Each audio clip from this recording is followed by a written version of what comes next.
Hello friends, welcome to my channel. இன்றைக்கி நம்ம பார்க்க போகிற ரெசிபி மீன் மேக்கர் கோலா உருண்டை. ஸோ வாங்க அதை எப்படி செய்கிறதுன்னு பார்ப்போம். அதுக்கு ஒரு 100 கிராம் மீன் மேக்கரை எடுத்து வச்சுருக்கோம். இது கூட அரைக்க தேவையான பொருள் என்னான்னு பார்ப்போம்.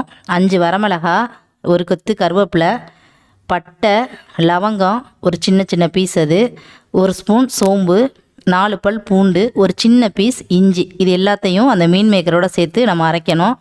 அதுக்கப்புறமா 2 பச்சை மிளகாய், பொடி பொடியாக நறுக்கிற கொத்தமல்லி தழை கொஞ்சம், அதுக்கப்புறம் ஒரு 100 கிராம் சின்ன வெங்காயத்தை நம்ம எடுத்து வச்சுருக்கோம். அதை பொடி பொடியாக கட் பண்ணி நம்ம அரைச்சிட்டு அந்த மிக்சிங்கோட சேர்த்துக்குவோம். இப்போ தேவையான அளவு உப்பு. வாங்க அதை எப்படி செய்கிறதுன்னு பார்ப்போம். இப்போ நம்ம அந்த மீன் மேக்கரை எப்போதுமே தண்ணியில் புண்ணாக கொட்டி வேக வச்சிடக்கூடாது, ரொம்ப குழஞ்சி போயிடும். ஸோ மீன் மேக்கரை தண்ணியை நல்லா கொதிக்க வச்சு தனியாக ஒரு பாத்திரத்தில் ஊற்றி ஊற வச்சு நல்லா பிழிஞ்சு எடுத்துக்கோங்க. எடுத்துக்கிட்டு நம்ம அரைக்க கொடுத்துருந்த எல்லா பொருளையும் இப்போ அரைச்சி எடுத்துகிட்டு வந்துட்டோம்.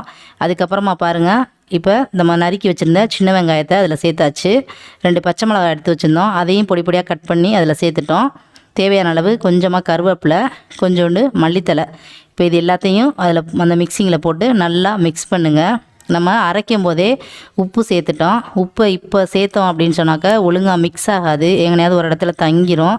ஸோ மேக்ஸிமம் அரைக்கும் போதே உப்பு சேர்த்துருங்க. நான் அரைக்கும் போதே இப்போ உப்பு சேர்த்துட்டேன். இப்போ நம்ம போட்டிருக்க எல்லா பொருளையும் போட்டு நல்லா மிக்ஸ் பண்ணி விடுங்க.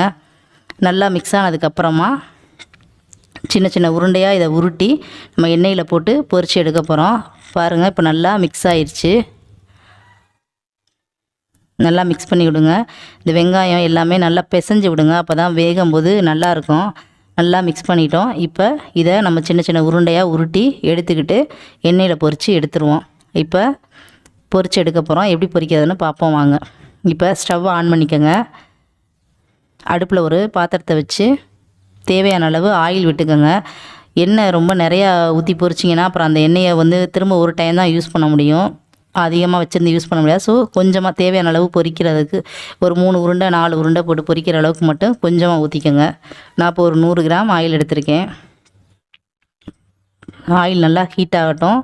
ஹீட் ஆனதுக்கப்புறமா இப்போ நம்ம உருண்டையாக உருட்டி வச்சுருக்கோம், அந்த உருண்டையை போட்டு இதில் பொரித்து எடுத்துருவோம். பாருங்கள், ஆயில் நல்லா ஹீட் ஆயிடுச்சு.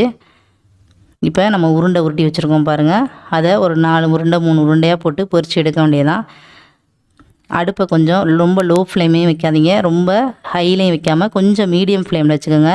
பாருங்கள், இந்தளவு வந்தால் போதும். நீங்கள் ஹை ஃப்ளேமில் வச்சிங்கன்னா உடனே செவந்துடும், உள்ளர உள்ள மசாலாலாம் வேகாது. ஸோ மீடியம் ஃப்ளேமில் வச்சுக்கோங்க. டீப் ஃப்ரை பண்ணுறதுக்கு எப்போதுமே மீடியம் ஃப்ளேமில் வச்சு நல்லா பெரட்டி விட்டு வேக விடுங்க. இந்த பதத்துக்கு வந்ததுக்கப்புறமா நம்ம எடுத்துட வேண்டியதான்.